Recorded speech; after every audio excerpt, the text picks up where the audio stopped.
Ni wakulima na wakazi wa mikoa ya Lindi na Mtwara wakiwa katika foleni ya kukinga juisi, maziwa, mvinyo, maandazi, kashata na bidhaa zingine, zote zikiwa zimetengenezwa kwa kutumia zao la korosho ambalo linalimwa kwa wingi ndani ya mikoa hiyo.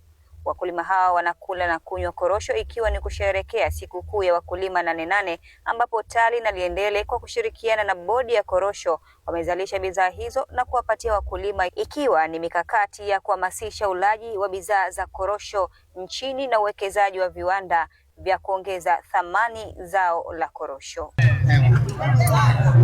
Bwana we, naisema ziwa ni mazuri sana. Hii TALI na Liendele na bodi ya korosho Wana Kusini mmefanya jambo, ni hatari. Kila kitu unachokiona hapa jamani kimeundwa na korosho, na mimi mwenyewe nimejionea. Haya ni maziwa kabisa, maziwa safi kabisa, maziwa masafi na ni matamu. Ngoja ninywe tena. Nimekula, nimekunywa korosho. Alisisi kutegemea kwa kweli. Nilijua korosho kama vile tunavyozoea tukinunua tukatafuna tu, lakini kumbe ina mambo mengi.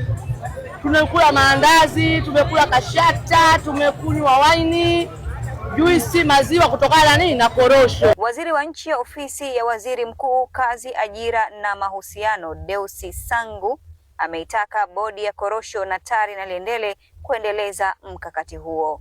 Lazimisha mwaka huu ya ulaji wa korosho mwaka huu 2026 yawe ndio mwanzo wa kampeni endelevu ya kuhamasisha ulaji wa korosho katika shule zetu, taasisi mbalimbali, maeneo ya kazi na kwenye familia zetu. Ina maana kwamba mazao haya yanapitishwa na TBS kwa ajili ya kwa kiwango, lakini kuna mazao mengine pia ambayo ni siagi. Siagi tunazungumzia ya korosho, ukianza kula hii utatamani kula aina nyingine ya siagi.